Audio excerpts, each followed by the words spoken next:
We've seen autumn, we've seen winter, and now we get to see spring, which I'm really excited about because it's like autumn and spring are always some of my favourite seasons in the year. So because it's nice and cool, it's not too hot, unlike the baking heat we've had over the past couple of weeks. But where are we in the world? So we are actually towards the sort of north end of the Lake District, sort of on the border of what we would consider the English versus Scottish part of our map. And yeah, as you can see, Ralph already mentioned it, but it's a radically different visual to obviously the winter that we showed you last week. So all of the leaves have started to return to some of the trees, some have sort of stayed skeletal and sort of give you that really nice difference in the silhouette interest in the world that is very specific to spring. We've also got loads more moisture sort of ambiently in the world, so it's our wettest season in Britain. That's represented in games. So you get a lot of that standing water, lots of the deformable mud that we talked about in autumn, but also the lighting model is also now updated with all the sky catchers that we got from the spring season in real life. So you get a slightly higher sun arc than you would in winter, so the days are slightly longer. You get a little bit more brightness generally to the environment. And also you get all these really lovely pops of colour, so you get all the wildflowers that start to carpet the woodland, all the trees start to explode with little blossoms. We know how much you love trees. I do love the trees, yeah. But yeah, it's a very fresh visual, and I think that's the thing for me that really typifies spring in Britain, is that really fresh, crisp feel. And most of that comes from the excellent lighting work that the guys have done upstairs. I just noticed Andy just took his wing mirror out. It was just kind of like, that doesn't need that going around in spring. So we have seen like the big changes of like all the seasons over the past 4 weeks. One of the biggest things I want to know is how's that going to continue to change from after launch of the game? Yeah, that's a great question, because the last 4 weeks we've been showing kind of what the first 4 weeks, I guess, will be like when the game launches later this year. Everyone in the community will be taken through these seasons sequentially, just like in real life. But I think, and we mentioned this at E3, our commitment, I think, from this team to the people who are going to play the game is that the changes don't stop there. It's not just the 4 seasons will change in the ways we've seen over the last couple of weeks. The game is going to keep changing after launch as we continue to support it, as we continue to create new content for it, create new features for it, add stuff to the game. And really the point behind the seasons, their transitions, the timing, that weekly cadence of seasons post-launch is so that we can continue to deliver amazing stuff to this game. Some stuff that we have planned, some stuff I think that will come from feedback from the community post-launch, and not just for months, but I think for years after this game ships. Yeah, which is really exciting as well. It's kind of like getting the community feedback and seeing what they want as well. Which is why as well, if you're watching a Mixer, remember, get involved, ask any questions you have for Ralph or Ben about spring or anything to do with Forza Horizon 4. We can answer them right here and now. But also, last week we took a look at the winter map. And I know we also have the spring map, which is going to go out on the Forza Motorsport social channels. So it's at Forza Motorsport and also at Forza Motorsport Official on Instagram. So worth looking at here, I think. I don't think we've shown the forest just yet. If Andy keeps driving and maybe goes a little bit off the track, I think there's probably an interesting thing. Definitely for people who have played Horizon games before, for people that have played Horizon 3 in particular, we've had a lot of feedback on how to put it, tree language, I guess, or smashable language we call it in the studio. It's something that we've actually worked on a great deal in this game. Basically, the feedback from 3 is that you don't know as you're approaching a tree if it's going to break or if it's going to stop you dead. And that gets pretty frustrating. That's something that we have spent a lot of time during this game working on. We've worked on a system whereby hopefully, and I think you can probably see it here, the thickness of trees is very clear as you're driving, even through a thick forest like this one, so that you always have a pretty good confidence level as to what's going to break when your car hits it and what's actually going to kind of break your car when you hit it.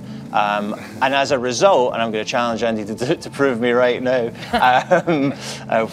which might be a mistake, it's actually much easier to drive through wooded areas, even through dense forests like this, if you compare it maybe to the rainforest from Forza Horizon 3 which was a pretty perilous place to try and drive through. I think most people ended up just taking the roads through it. It's actually much clearer and much more readable as a player in Horizon 4. So that's something, it's kind of low level, but it's something that we're pretty proud of, and I think players will appreciate when they really get into the game. Yeah, it does look incredible as well. It's so much fun as well, like all the trees, all the kind of like spring colours popping out, and just being able to kind of traverse through that world, because I know I was guilty of that in Forza Horizon 3. Every time going through a rainforest, I just hit a tree dead, hit my rewind as much as possible and try and find that perfect route through. So quite excited to try this out. But what else can people pick up with Spring, Ben?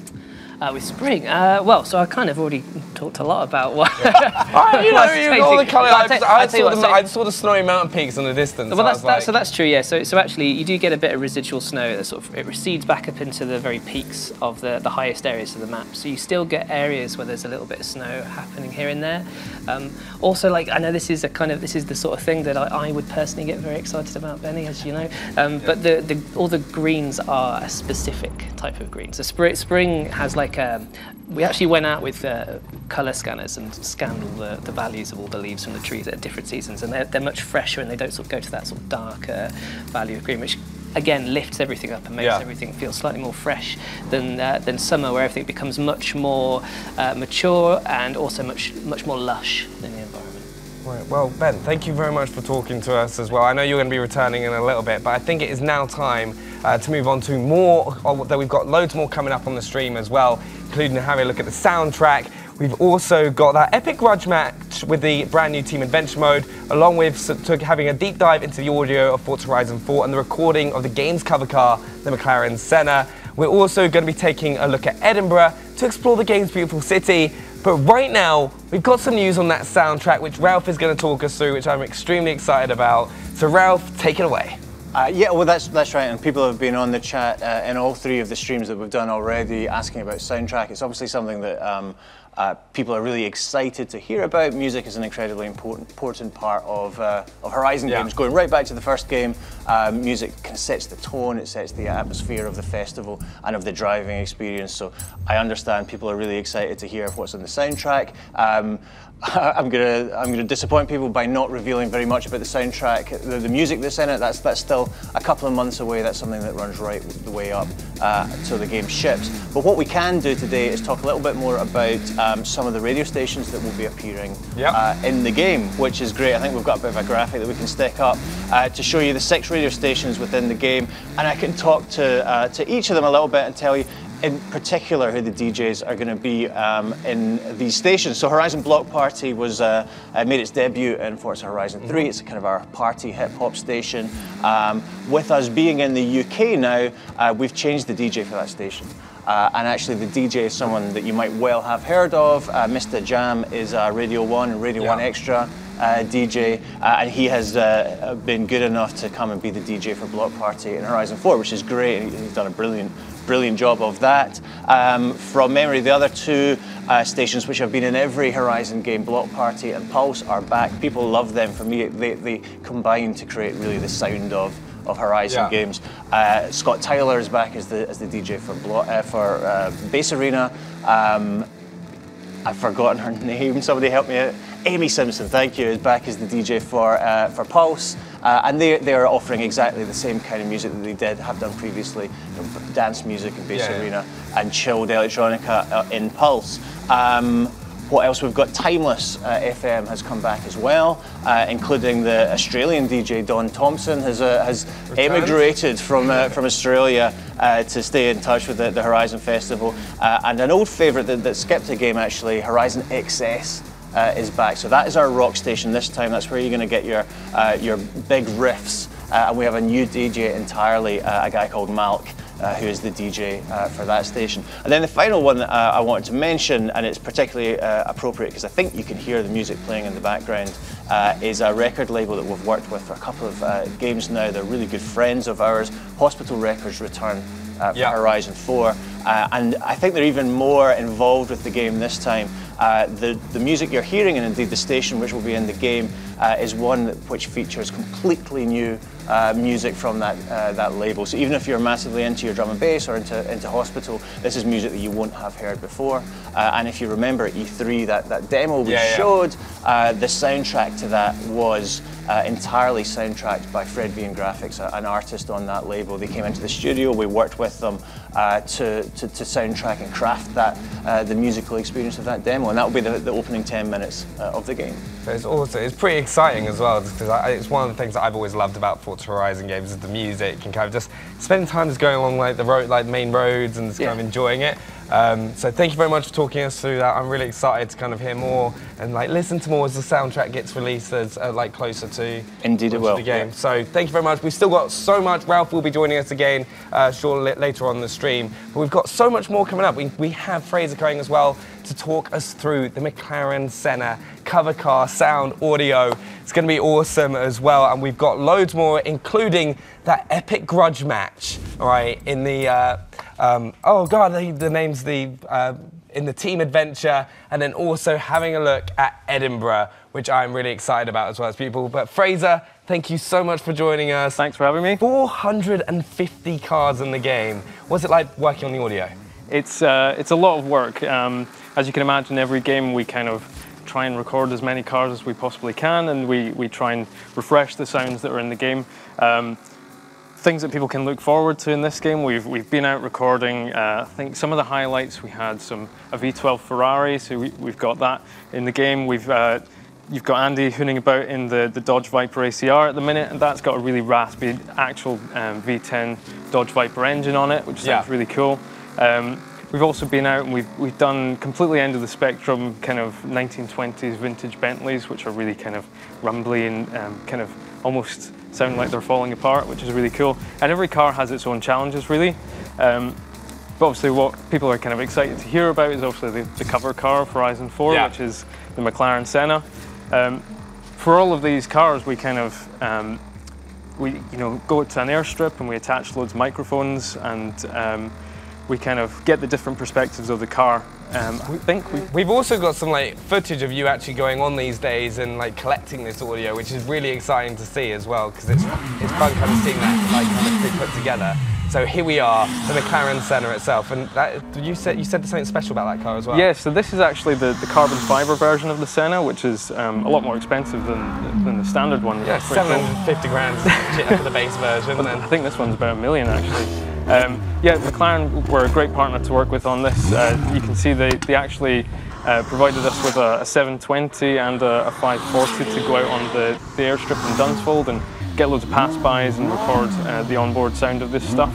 It was a really great day. We got loads of authentic source, and that's one of the things that we really wanted to make sure in the game, that we got a really authentic sound for all of these McLarens. And I think we've kind of done it justice. A lot of people might assume with a V8 twin turbo that it, have a loud blow-off valve or something like that, but actually it's got a really nice, smooth, clean kind of just whistle to it, which is really cool. Yeah, and also, but a McLaren Senna, 750 grand, $1 million, like depending on which one you go for. But you also worked on, you were telling us earlier about a car that you really, really loved, and I think we got some footage of you as well. Yeah, this was a car that it's a new to franchise engine. It's never been in the games. The wheels of this thing were bigger than me. I mean, this thing was a beast. I think we got some exclusive footage. Right. There we go. Fortunately, we managed to get access to this tractor. And I think this is the first vehicle I've ever recorded where we could actually strap a man to the side of it to record it. I would love to see you try and do that to someone with a McLaren Center. I don't think you would have them afterwards. I don't think so. Well, we did start off with a bigger team, and now we've completed. It's just kind of gone down one by one. Yeah. But it's also, so you've had 450 cars to work with, but with this game also having 4 seasons, how have you worked in putting the audio together across those 4 seasons? So it's been a massive job. I think it's fair to say that it has been 4 times the amount of work. With a game like Horizon, we've obviously got the cars, we've got the music, and then a big part of the game is also the open world. Yeah. With it being the UK, I was really excited because we wanted to go out and we've got all this on our doorstep. So we wanted to visit every location in the UK and record in every single season. So, you know, we've been to the Cotswolds in all different seasons. We've been up to the Yorkshire Moors. We've done Edinburgh. I've been in Edinburgh Castle recording in the middle of winter, freezing cold. And it's not just seasons, it's time of day. So everywhere you go in the game, it sounds different depending on your location, season, time of day, and verticality, because it's one of the most vertical games that we've got. Yeah. So there's tons of stuff that changes. Like spring actually is my favorite season in the game, because I think we go from winter into spring, and winter has sort of like migrating geese and you know, robins and crows, and it's kind of stark. And then you move into spring, and you've got lambs coming out. You've got sort of cows in barns, cockerels coming out 4 o'clock in the morning until 6 or 10 in the morning. So like the sound of the game really changes depending on season. Yeah, because one of my favourite times was when we were looking at autumn, and now you were just going along, the sound of the leaves on the floor sounded amazing, and it kind of put you in that season. Yeah, totally. I mean, we've had to work quite a lot on the new driving experiences that are in Horizon 4. Obviously, we've got deep snow, we've got deep deformable mud now. Like, I almost wrecked my car just while we were traveling around the country. I would like pull over, there's a patch of mud, and drive through it and get my car completely dirty, and also the audio designer really dirty as I drove. What, did he just sit there with a microphone? He stood there with a microphone and it just splashed all over just him. Like covered in mud. It's like, all right, we got it, great, move on. Yep. It must be so much fun though, because from the small amount of time that I've had hands on the game, the audio sounds exceptional. So thank you very much for spending time and talking us through it. Like, can't wait to see more as well. But we have got so much more coming from the stream. Big thank you to Fraser as well for talking us through the audio. Love the tractor and the Mclaren Center. But we have so much more, including that epic grudge match, which I am so excited to see on Team Adventure. We're also going to be taking a look at Edinburgh. And remember, we're going to be taking questions from you guys as well. So if you've got any questions, get them in the chat so that at the end, Ben and Ralph can come through as well. And if you've got anything about Team Adventures, we're seeing stuff, because we're going to be joined by Matt and AJ as well to kind of be going through everything. But kind of thank you very much for joining us, right? We are now here at the epic grudge match, right? First of all, though, tell us a little bit about Team Adventure. All right, so Team Adventure is kind of a natural evolution of online adventure from Forza Horizon 3. So two of the big differences are going to be, well, firstly, it's team-based, as you can tell by the name. So it's going to be a 6 versus 6. Yep. And the other thing is that it's restructured to really be a properly competitive game mode. So in Forza Horizon 3, you know, there were things like skills and clean, which kind of affected how well you were going to do. But this time round, it's just about how well you're doing in events, like, you know, what place you're coming in the race. Okay, and also this epic grudge match, right? So you're representing the test team, right? Yep. How do you think you're going to do? Well, the test team play the game every day for the last nearly 2 years, and the designers just make it work.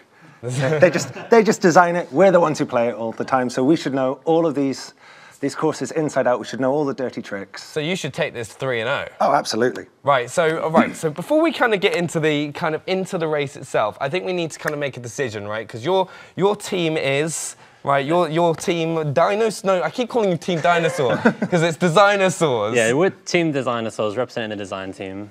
Right, and then yours is Simply the Test. Simply the Test. Simply better than all the rest. Better than all the rest, right? So you've even got a tagline. You've even got to the left of it. I'm like, right, we've got a tagline. Right, we're the best racers. We've got this. And but however, right, Designsaurs does have Andy racing for them, who has been like kind of doing all the driving across these live streams. So.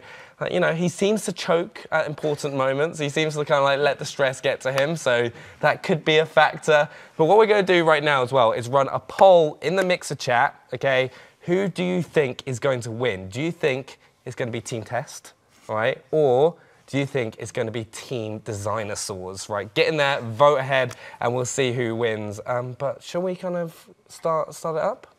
Yeah, let's... So then we can kind of start talking through it, so then you can kind of explain to us everything we want to know about Team Adventure, because it's something that I am really excited about seeing, because it looks really fun. Yeah, so we've jumped in here, we're looking at it from Andy's perspectives on Team Designsaur, and he's just picked his car.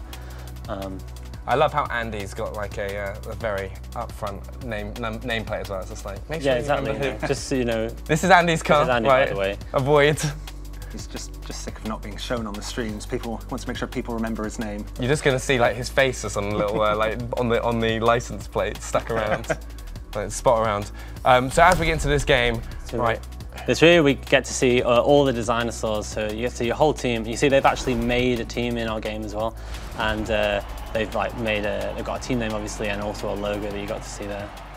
And we're right into the first race, which is going to be a cross country around Mortimer Gardens, just kind of in the northwest part of the map. It's got some like Roman ruins. It's pretty interesting. Right, and just before we get into this, event number 1, vote in the poll who you think is going to win the first event. Is it going to be Team Dinosaurs or Team Test? Vote now as we get into it and we'll see who wins. I'm personally going for Team Test because, you know, apparently have the best drivers and also Andy's not on the team as well, which is important. Okay, here we go. Right, so talk us through. All right, so the first event is going to be a team race. So some of you that have played Forza Horizon 3 might be familiar with this.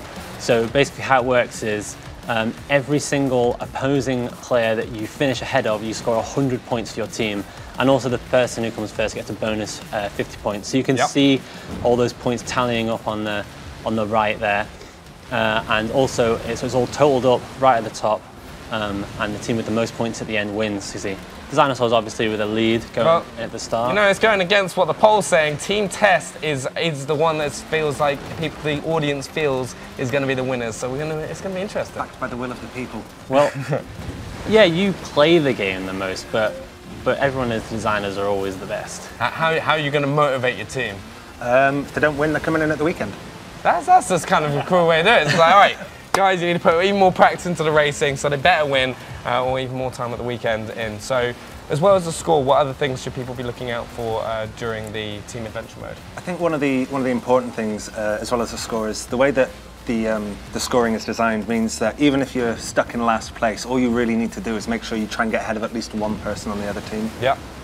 So you know, there's no matter what position you're in, you don't need to try and win to be a contributing factor. Yeah, because that's something that I think a lot of people find. If they're like dead last, they have a terrible start to a race, they're dead last, they're like, oh, I'm not going to be able to win this race now, so kind of just slow down and ease up and do that. But they're here, every single place matters. So if you're in 12th position, if you take one, it could be the difference. Yeah, exactly. Doing an overtake from 12th to 11th matters just as much as 3rd to 2nd. So every single player is kind of equally important. Have you seen like any tactics people have started doing already in like kind of play sessions as Andy's just crashing into people already? I think someone crashed to a shed there, so I'll give Andy a pass on that. Andy, I think the main thing is that because it's a team race, it's really important you don't interfere with your own team. Yeah. Like, you're not just out for yourself. If you accidentally shove one of your teammates into a tree or outside of a checkpoint, that's going to be really damaging for your team. So you need to be really careful with that. But absolutely do interfere with the other team. Knock them off the road. Like I think I'd be a danger in this game because like I just crash into people and like it doesn't matter if they're on my team or the other team. It's just I'll just be like, all right, fastest way forward. I'd not be someone you'd want on your team, to be honest. All right, so we're coming up to the end of this lap right now, and at the top as well, you can clearly see who's winning. Yeah, so there's a 150-point lead for design, obviously. You're just like obviously right inside ages going like, oh no, designers. Like what's going on? Okay, so end of the race, you've got Team Test, right? It's got 1,750 points, and Team Dinosaurs 1,900, which means the poll was wrong, all right? They went for Team Test, you sold them out, and now they've kind of ended up losing the race. Team Dinosaurs takes the first map, but what happens now, and what's the next step in the team adventure? So an important thing to know about Team Adventure is it works as a best of 5. So that means it's the first of 3 points. Yeah. And so we'll get to see here. The current score is 1-0 to design. And now we're going to go into the second event, which is going to be Free Roam Rush, which is going to be quite a different kind of team race. Once we get into it, we'll kind of explain how the difference is. Right, so what we'll do is we get into that. You've seen everyone play in the first race. Vote now in the poll for the second race, which is that Free Roam Rush. Okay, who do you think is going to win? Team Test or Dinosaurs? Vote now, and just kind of explain what we're playing for. All right, so Free Roam Rush is kind of an evolution of the Drive to Event phase that was in Forza Horizon 3, but then it kind of didn't really contribute that much to overall adventure, but this time it's a proper event that counts just as much as every other event in the adventure. And the key difference is it's a team race, but it's a team race with no checkpoints. So you can take any route you like to get to the end. So there's a lot of strategy in like what route you're going to take and whether you're going to stick to the roads or beeline it across the cross country. Yeah, absolutely. World knowledge is a key factor for these parts because there's no checkpoints that you have to hit through. You just have to be the first to the end of the road. But you've got to know, is now a safe time to cut across country or should I be sticking to the roads here? I think it's also going to be really exciting with seasons because seasons are going to change how you approach each of these races. Absolutely. So, you know, in winter, obviously that big lake freezes and that's a massive shortcut that opens up. Whereas, in fact, I think in this one they have to navigate around the big lake because it's not the quickest way to go. Well, yeah, you know, I don't know how about you, but I think this kind of driving your car into a big pool of water isn't going to go too well. It's not renowned for being speedy. No. Yeah. All right, so what's going on now? So this is the first time they're kind of going across country. So you can see there was the road was actually really slow in that case. So everyone just cut straight across the landscape and taking that shortcut to get ahead, which can lead to some interesting jumps, but it's all in good fun. And we also saw those destructible trees just kind of like bouncing around, just like flying across the sky. Who is winning right here? It's actually Dinosaurs are winning this one, aren't they? No, this Team Test is winning. So, yes, the blue team, Team Test is actually just hit by 50 points. So it's you were behind though. Like you were like you're kind of pulling it ahead, and now Team Test is actually starting to rack up as you just get crashed into. Yeah, that was Dinosaurs taking their own teammates out there, literally not listening to what Matt said to avoid doing that. After this, I'm going upstairs. Right. That was close. And Andy just kind of had that decision of does he go right and then just kind of followed the Dinosaur straight across the side. Yeah, he's managed to gain a bit of time there by taking that shortcut. Which is not what we want really, because I am Team Test. All right, so it's working out. We're still in the lead. So, okay. I find as a spectator, I'm just also getting as well as like looking at the wall, I'm just keep getting drawn to that top right corner where you can kind of see each team's score, which is just constantly going up and down like a ping pong. Yeah, like Free and Rush is so variable, like it's so easy to just make one mistake, crash into a tree, accidentally end up in the middle of a lake. Yeah. Easier said, happens more than you think. And you can lose so many positions. Or sometimes that shortcut that you take that leaves you in 12th for ages, all of a sudden you're just cut out ahead of the pack. Can you use rewind in the Free Roam Rush, or is it kind of like a... Yes, you can. We've actually made kind of a new version of rewind that works in online races that just immediately pushes you backwards and no one else. So that's if you hit a tree, you can actually recover from it a bit easier now. That's awesome. Okay, here we go. And we're now coming up to the third race. It is, which team has won this? Team Test has won the rush, which means it's 1-1, right? It's just what we want, okay? It's kind of keeps tension going. By a significant margin compared to that. It was a charity win. We don't want it to be 3-0. People want to see more. We lulled you into a false sense of security. False sense of security, come back. You did sell everyone, so you had the best drivers. Yep. But we're now coming up into Survival, which is a brand new mode for Forza Horizon 4. Yeah, exactly. So, once again, Team Test, right, was voted to win the last race. So the audience was right. The audience has got one right, one wrong so far. So this survival race coming up, once again, there will be a poll in the chat. Who do you think is going to win to take the 2-1 lead? Get involved. But what is survival? All right, so this is an anything goes to adventure, which means it's a mixture of racing and playground games. And we're playing a brand new playground game here that nobody's seen before, which is called Survival. And so what Survival is it puts one team becomes the zombie team and another team becomes the team of survivors. So you can see the zombie team are the green players and the surviving team are the purple players on the leaderboard. The goal of the zombie teams is to hit all the survivors and infect them all at the same time as quickly as they possibly can. Which is going to create a lot of carnage as well. So you've got a time limit on the bottom right-hand corner, which is 4 minutes per round? Exactly, yeah. So they've got 4 minutes to try and do it. It's not very often that a team manages to last 4 minutes, but, you know, maybe design will manage to do that. You sound optimistic. You're like, maybe we'll do it. Exactly, yeah. And so you can see on the leaderboard now, a couple of the survivors have gone orange, which means they're become infected. But the twist is they can actually get healed by crashing into their allies. Is that what we just saw on screen there, where Andy hit into his car? Absolutely right. Right, so what else have we got going on at the moment? So you can see on the right who's infected, who's alive. Yes, I think that's one of the key things. You've just seen now that we've dropped from the design team having 3 infected people to having no infected people, and that's one of the big sort of changes in this mode from the solo version of Infected, in that the game can change from being nearly lost to you being back in full form, going for that sort of 4 minute timeout. Yeah. So you can have like a huge swing of events. Like you could kind of have this moment. I think that's going to be a really exciting thing as a player as well, which kind of makes you want to hop on and play it. Is that you know that you could be like the last person alive, and you could just do like this epic comeback and like bring your friends back in. It's like you can you remember like Stuck in the Mud at primary school? Yeah, it's a lot like that. Yeah. It's kind of like all you need is the mud as well. Yeah, so I mean that's another good example. We were down to just one survivor on the design team, and the testers let him get away. You're dropping. Yeah, they all healed each other back up. This mode really is not over until it's over, which just makes it super exciting. And a team is just never out of the running. One of the fun things about this as well is that if you're starting on the zombie team, you're not there trying to build up that sort of pack of people as you were in solo Infected. Yeah. Where at the beginning of it could sometimes feel a little bit slow. This time you're starting with this huge group of zombies just absolutely chasing after the whole team all at once, and it just feels a lot more fun straight from the get-go. You're right at the really intense part of the action.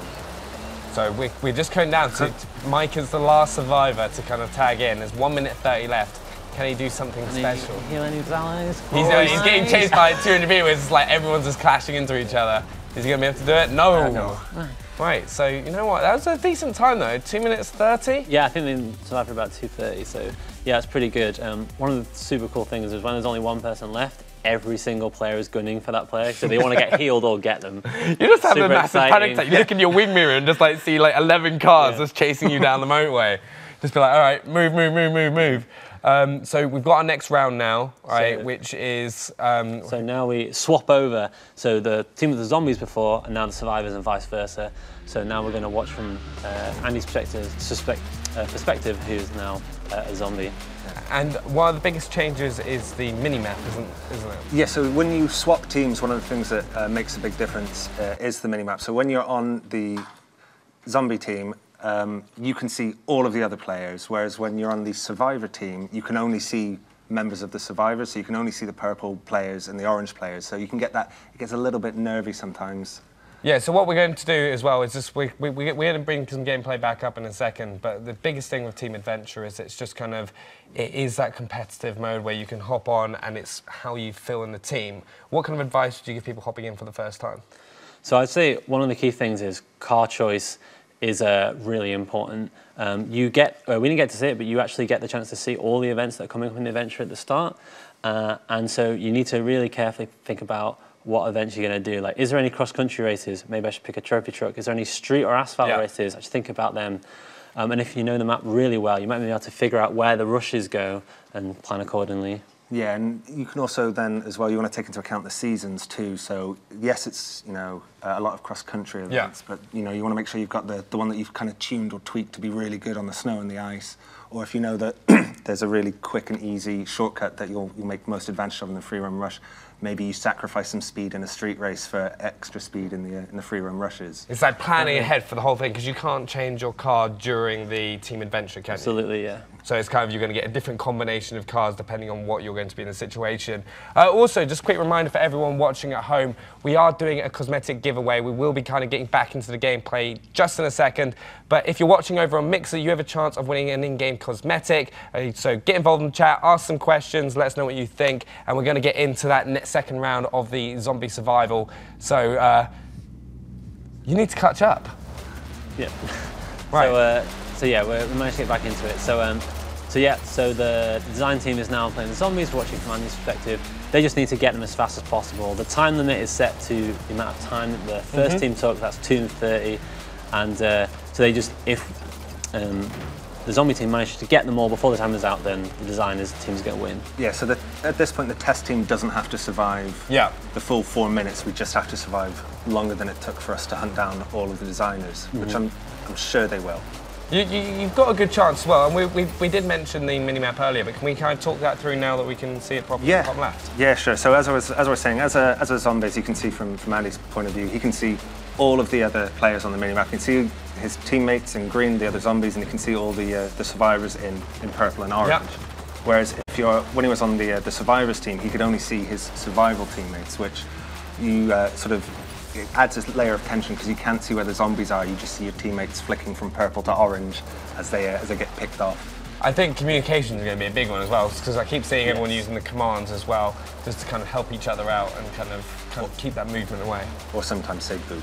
Boop. Whatever you want to say. It's just like, did Spooky take someone out? Yeah, he did. Yeah, exactly. He is in the designer saws. So it's getting close. There's a minute left. You've got Tess is down to 2 people at the moment.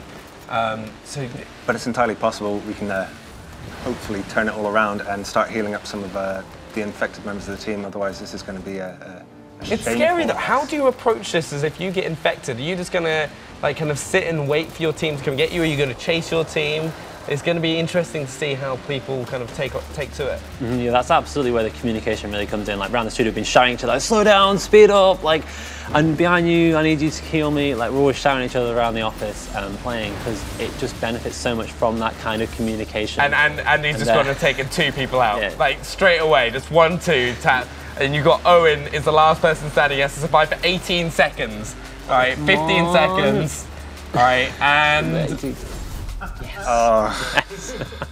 I was Owen, I'd be very disappointed. I'd march upstairs right now and say, you're not having your weekend. Where was the communication? I backed you guys. Designer saws are winning 2:22 taken. All right, so we finished the 3rd round now. We've got the 4th race coming up, okay? Team Tess has got to win this. Got to win this to stay in it. And so what kind of race have we got for the 4th race? So this is another free run rush event. So between each of the sort of circuit or point-to-point sort of traditional events, you'll always have a free run rush, which is the race to get to the start line, basically. Okay. So for those of you who are watching, you can vote in the Mixer poll right now. Who do you think is going to win? It is currently 2-1 to the designer saws. And that makes it 2-1 as well to the non-chat, because the chat had been backing Tess every single time, right? And designer saws are pulling it off, okay? You oversold Team Test. Right, but you know what? They smashed the last they smashed this last time, so they could do it this time. Okay, I'm not feeling confident now. I feel like I backed the wrong horse. Yeah, Team Design didn't win the last run rush, but I think that was just a fluke. I think. So one of the big things as well, when we saw just at the start of the race there, what determines the lineup? So the lineup is just based on the endpoint of the previous event, and it kind of interlaces the team just to keep it fair. So like blue, red, blue, red. Yeah, okay. And everyone gets set off facing towards the direction that they need to head. This is also this is where if you're playing at home, you're going to start getting stressed out. Oh my god! Like that was just like, how has Andy actually pulled that off and not just crashed into a tree? Because that was definitely a tree that would stop your car. Also, we've got some different questions. We've got some questions coming in from the audience right now. Matt Ignat says, how many different types of adventures are there?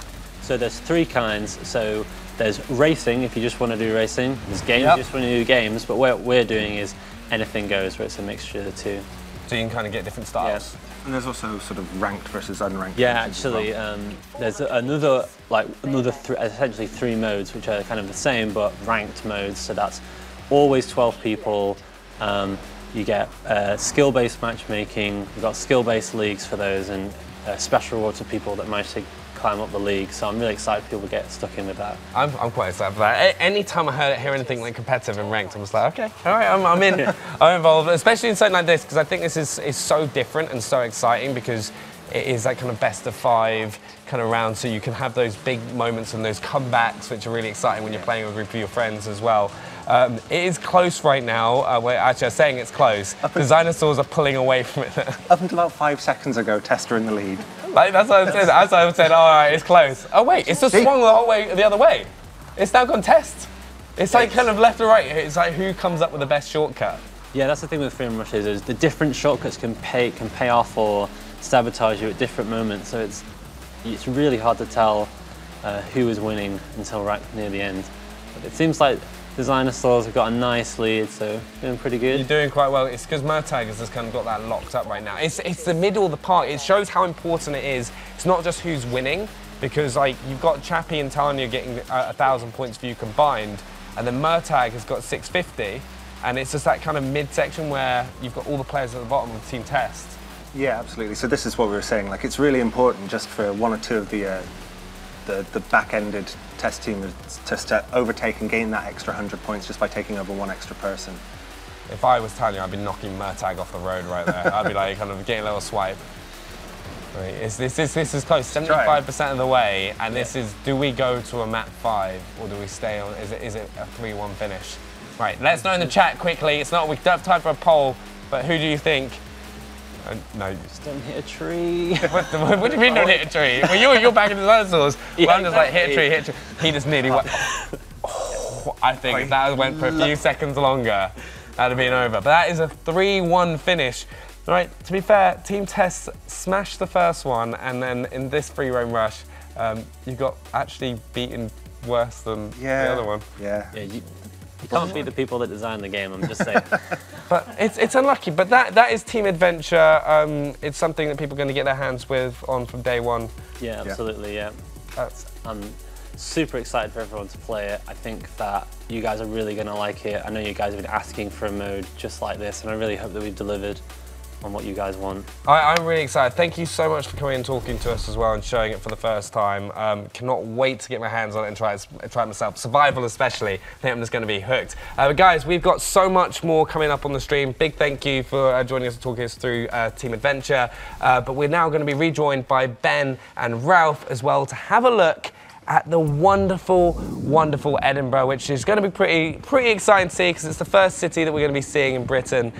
So Ralph, Ben, thank you for coming back as well. Hi. Who did you have backed? Like I said earlier, the dinosaurs, who I believe won. They did. Right? You know, like we're just it's pretty exciting stuff, wasn't it? Let's just move sweetly on, right? We were wrong. Andy's just come back with a big grin on his face as well. It's like yes, we won. But Edinburgh. Shall we? How are we going to get to Edinburgh? We're going to drive, Benny. We're going to. Really? We're not going to fly. We're going to drive right the way to Edinburgh. Yeah. We thought we'd save this for last, just out of badness, I think, actually, because people have been really excited about seeing it through these streams, and it is really cool. It's a super cool city. I think it's the best city we've done in a Horizon game. This isn't actually. This is. I don't think we've shown this in the streams before. That's Banbury Castle, isn't it? Yeah. We're at the coast actually again, which I don't think we've actually seen, but there you go. So that's Banbury Castle. There's a big old British beach over there to the right. It's actually another gameplay arena. It is. Yeah. It is, and if we drive up, this is sort of the east coast of the world that we've built. Eventually, we will get to Edinburgh. And it's probably worth mentioning just like why we have cities in Horizon.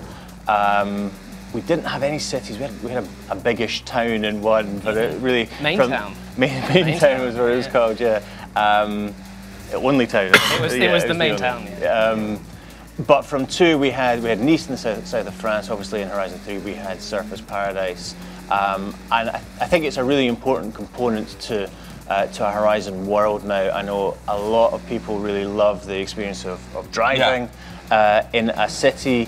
It gives you quite a different style of gameplay from what Horizon's predominantly about the thrill of the open road. That's what we always kind of set out to achieve. But certainly there's a really cool gameplay when you're driving around a city, particularly a city you recognise. And Edinburgh certainly for us ticks those boxes, and it's really cool to have it in the game. I think also while we're driving up, because I know that it's been one of the biggest questions as well, is why not London? I'm a Londoner, so I'm like, why not London? So London's a great city. Everyone knows what a great city London is. It's also absolutely massive, and it's also like incredibly, how to put it, like unique. Right? When you get anywhere near central London, every building is completely different, and every building is completely iconic. And really, the amount of work, I guess, that would be involved in recreating London would mean you probably didn't have any time left over to go build the rest of the game. I think you would probably have to devote an entire game to London to do it justice, and also in so doing you would probably fundamentally change. And there's Edinburgh. As you just lost that's a pretty cool way to reveal Edinburgh. And in doing so, you would really change what the game's about. If your game was all street racing and cities, then suddenly you're making a game like Midnight Club. which are brilliant games, but not the game that we have ever set out to make or really necessarily want to make. Like I say, Horizon is about the thrill of the open road, it's about driving on the best driving roads in the world, and the fact that we can incorporate a city like Edinburgh, which is obviously smaller than London, but I think no less iconic, no less beautiful. It fits our game really well. And talking about like, iconic locations, where was that we just jumped from? Like, it's one of the most, like, it's iconic for you. I mean, that was Arthur's Seat, which is a kind of a big rocky hill outside Edinburgh, which is quite famous if you live in Edinburgh. And affords great views of Edinburgh. It does, as you just saw, yeah. But I think the other stuff that's worth talking about when it comes to Edinburgh is how cool the road network is in this particular urban environment in this game. So before with Surface Paradise, it was quite a modern high-rise city, and it had that very grid-like road network, which afforded a certain type of experience. I think what's great about Edinburgh is the roads have obviously built up over time. There's a lot of history associated with this location, and it creates these really interesting pieces of road network that the level designers have been able to leverage and create some really unique races that I don't think we would have been able to create in an urban environment if we were in another sort of more modern. Yeah. Like, what other major locations are there which you would say in? So let's point out. So that's the Scott Monument. So we're on Princess Street, which is the main thoroughfare in Edinburgh. The street. It's the main street in Edinburgh, and obviously it has many famous buildings on it. Not least of which is obviously the castle, which is just over there. Andy's driving away from it now, which is. Useful, but he's taken the scenic route. He is. Taking this nice loop. While we're doing this route, we've actually also got a question from the chat as well, from Timberwolf.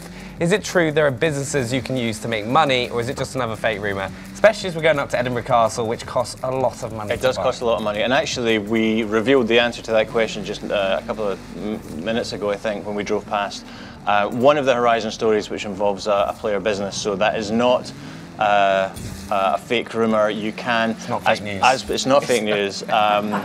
It's real news. As part of some of the Horizon stories, to get into and play those stories, you have to go buy a business, and the one that we just passed is called World's Fastest Rentals, which involves you buying. I believe a supercar rental business. Is that which is obviously to allow you to go drive supercars for fun, which is kind of the point of Horizon games. And once you bought that business, and as you progress that Horizon story, you will earn money from that business, and you will see that come into your account every time you log on. Okay, and then hopefully earn enough money to buy Edinburgh Castle in the long run for it as well. Dirk Michaels also asked, does surface water impact driving like ice in winter? It does, yes, as it has done in Horizon games since we introduced it in Horizon 2. Yes, so absolutely. The physics of a wet road is something that we model and something that we replicate in the game, and you will feel. As Andy is probably now, that you need to drive a slightly different way when the roads are wet.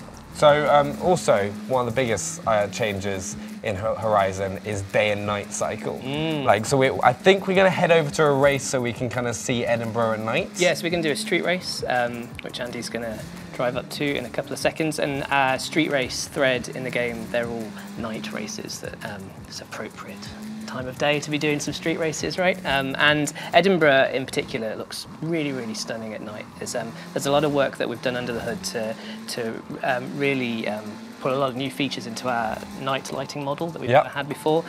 So we're really, really proud of it, which is why we're going to be showing off in a couple of seconds. So I think Andy's just come around this corner here where the event start is, just down here. Here we go. So yeah, so we did show you a little bit of night in last week's stream. Yeah. But obviously Andy failing to hit a bonus board time and time again was probably not the best. I think they mentioned that in the chat. Yeah, that was it's your time to redeem yourself. It's redemption. I thought it was only fair to show everybody what night looks like when that's not happening, and also in Edinburgh where we've got lots of really cool things going on. So as I said on the previous stream, we've got true shadow casting lights now from the car and the environment, which is a feature for the Xbox One X. We've also got all of that stuff rendering it into the car bodies and reflecting off all the materials in better ways than we've ever been able to before. So you'll see all those pings coming off the metalwork. We've also got these really cool flares, which are a nice sort of, they're obviously our checkpoints for the race, but they also demo some of the cool lighting features that are going on off of those as well.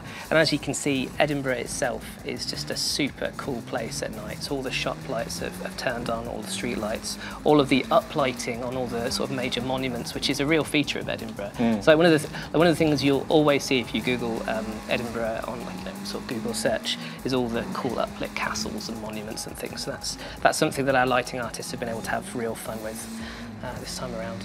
It makes you really want to go and visit Edinburgh. I'm just kind of like noticing that because it's a city I've never been to, and it just looks absolutely stunning. Yeah, it is a beautiful place. You should totally go. I will. It'll be next on my trip. We've also got another question from the chat where Beardier Bread asks, "What's the most common weather?" To be fair, I think we've really tried really hard to curate a nice balanced experience for everybody. So we've tried to make sure you get a bit of everything.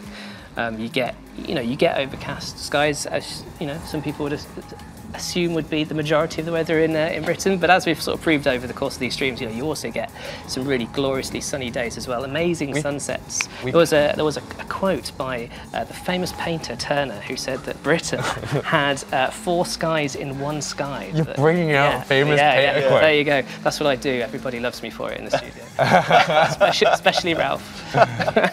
This is the first one I've heard. Why have we not heard these quotes earlier? Because I've been told not to do it. I'm joking. Fair enough.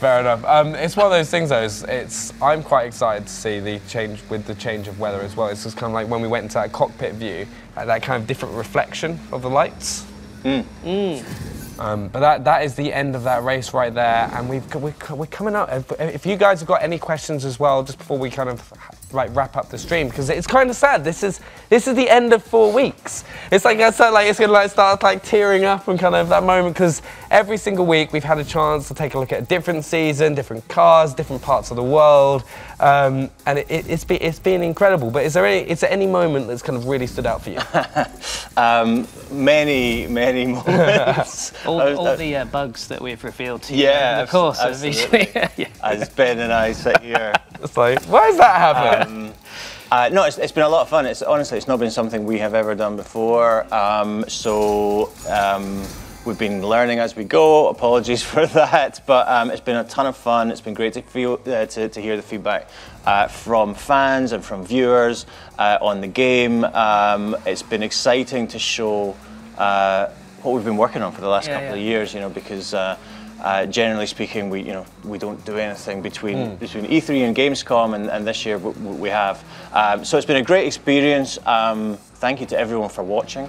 I think from everyone at Playground, it's been great to get the feedback, and it's been good. Yeah, and importantly, when are we next going to hear more and see more about Forza Horizon 4? So it's only a couple of weeks to Gamescom. Man, it really comes up on you, doesn't it? It sneaks up, doesn't it? We will be at Gamescom.